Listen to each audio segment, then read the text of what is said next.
They are commemorating on the campus the events that took place in 1914 in Ludlow, Colorado. It's a very exciting time for all of us because the Ludlow Memorial was just designated a national landmark. We'll be back here in June to dedicate that distinction to the public. The significance of what took place in Ludlow. I've made the comparison in the past. This is like our Vietnam Memorial, Labor's Lincoln Memorial. This is a place where all of us in the movement can relate to, where people were so committed to what they believed in, trying to organize a union, that they gave their very lives. And not only did miners lose their lives, what's significant, and I think draws the name Massacre to this event, was the fact that 2 women, 11 children suffocated in a tent set on fire by the state militia. After this occurrence, an all-out war broke loose throughout the southern coal fields. A lot of deaths occurred, and it took the United States government through the efforts of President Woodrow Wilson sending in federal troops to quell this. Unfortunately, the miners did not win the strike.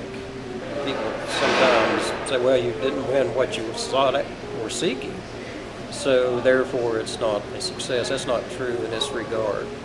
And many strikes end short of what our objectives are. But when people are willing in solidarity to stand up and fight, they take that step forward for the rest of us. They were fighting for the 8-hour day, which we eventually achieved here in Colorado. They were fighting to make the mines safer, which eventually they did become safer because of this struggle. They were fighting for their own dignity, which they achieved because they got the attention of the nation. They forced the state government here in Colorado to act. They forced the President of the United States and the federal government to act. They forced the United States Congress to act. Had not these initial early steps taken place in our country with many of these struggles, in particular this one, I don't know that we would have been able to, in the 20s and then on into the 30s when we finally did achieve the right to organize with the passage of the Wagner Act. And at that time, all of the Colorado coal fields just quickly became organized, as did the southern coal fields of West Virginia, where similar actions as this took place.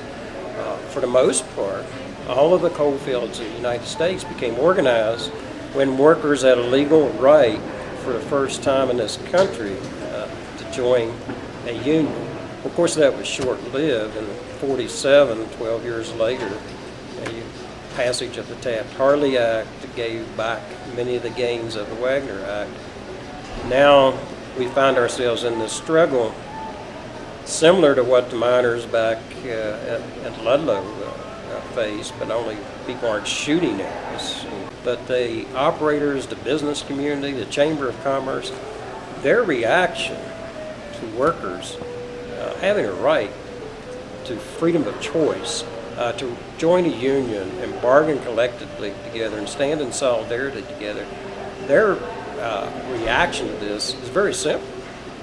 To the attitude of the owners of the Colorado Iron mine back in the day, back in Ludlow days, I find it so invigorating and exciting that everyone in this movement is working in solidarity and collectively together. Whether someone just came into the movement, young person, someone has been in the movement for 50 years and been retired. I find 80-year-old activists out there fighting for the Employee Free Choice Act. I find kids just out of high school fighting for the Employee Free Choice Act. I find people who are elected officials, of course, fighting for it.